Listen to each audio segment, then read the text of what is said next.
Malegaon blast में भगवा बरी, असली आरोपियों पर पड़ी लठ। नमस्कार, आप देख रहे हैं ओनली न्यूज 24x7 और आज एक बड़े फैसले ने देश की राजनीति में तूफान ला दिया। मालेगांव ब्लास्ट केस में आज कोर्ट ने अपना फैसला सुनाया और इसी फैसले के बाद भारतीय जनता पार्टी ने कांग्रेस पर तीखा हमला बोला है। बीजेपी की ओर से हम मांग करते हैं सोनिया गांधी, राहुल गांधी देश से माफी मांगे।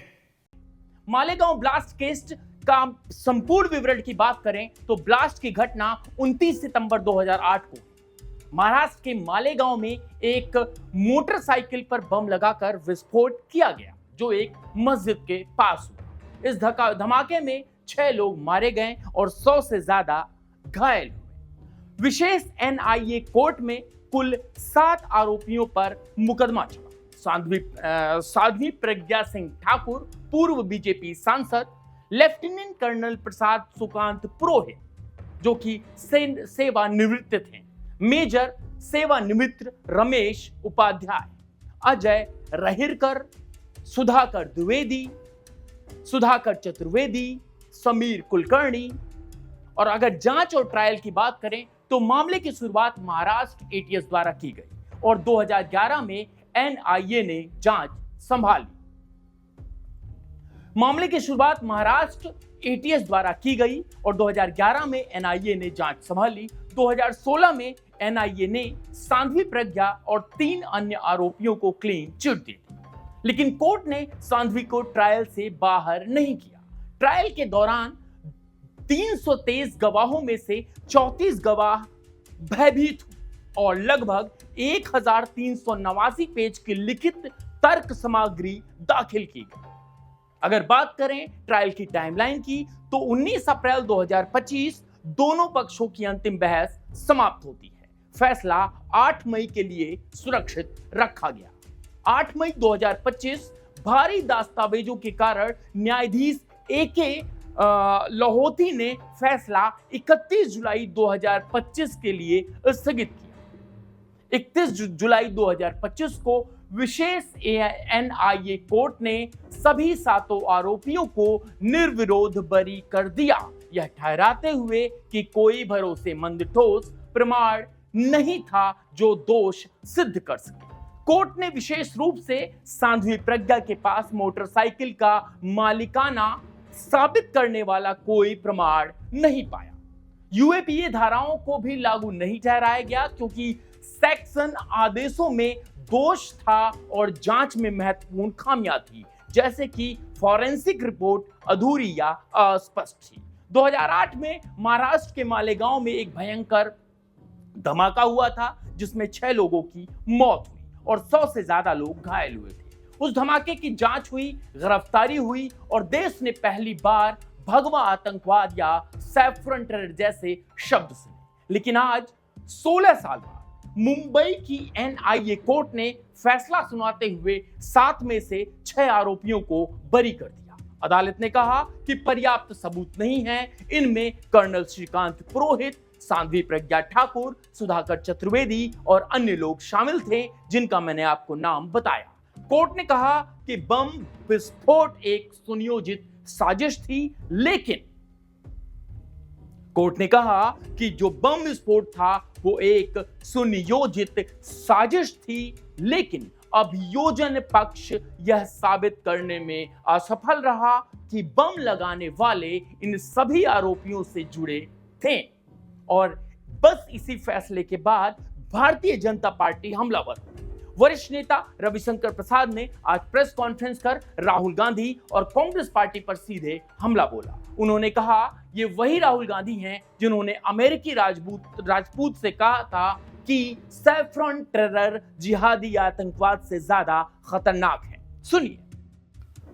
तो कांग्रेस पार्टी वोट बैंक के लिए किसी सीमा तक जा सकती है।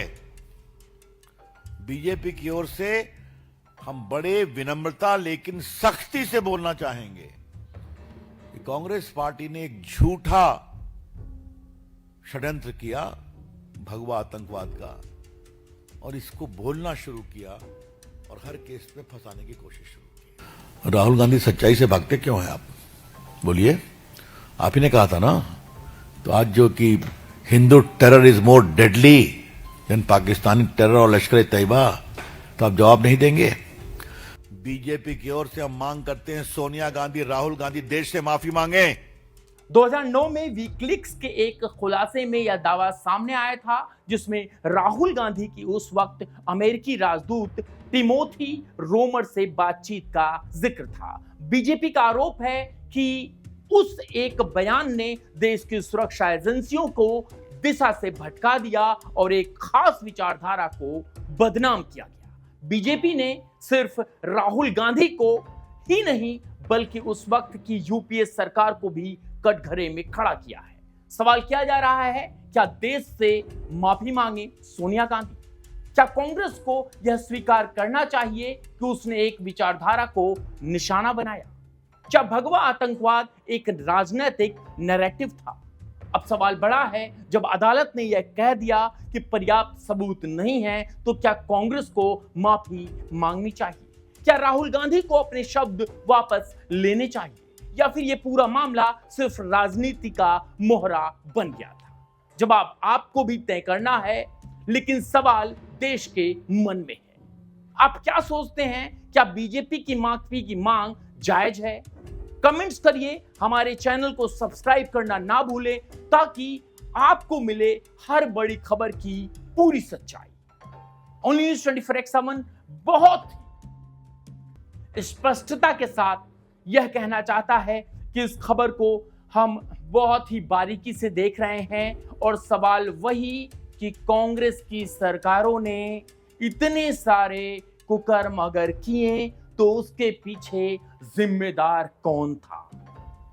अगर मालेगांव ब्लास्ट हुआ तो आखिर गुनहगार जो थे वो गुनहगार नहीं थे, तो जो बचे हैं, जो लोग बच गए वो निर्दोष हैं, तो वाकई बम ब्लास्ट किसने किया था?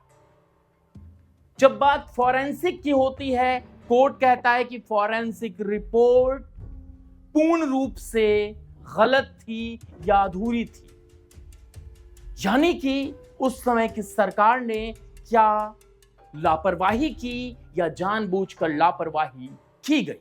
सवाल कई हैं जिनके जवाब शायद मिले। हो सकता है कि ये गुम होकर रह जाए, आपको जवाब मिले भी नहीं। दोस्तों, आपसे अनुरोध है कि इस एक्सप्लेनर वीडियो को अधिक से अधिक शेयर करें। बने रहें ओनली न्यूज़ 24x7 के साथ। बहुत बहुत धन्यवाद। साथ में हैदराबाद के मक्का मस्जिद बम विस्फोट मामले में स्थानीय पुलिस ने हुजी संगठन से जुड़े 100 मुस्लिम युवाओं को गिरफ्तार किया था। बाद में सबों को छोड़ दिया गया। 11 अक्टूबर 2007 को अजमेर बम ब्लास्ट में हिंदुओं को बदनाम करने की साजिश कांग्रेस ने रची थी।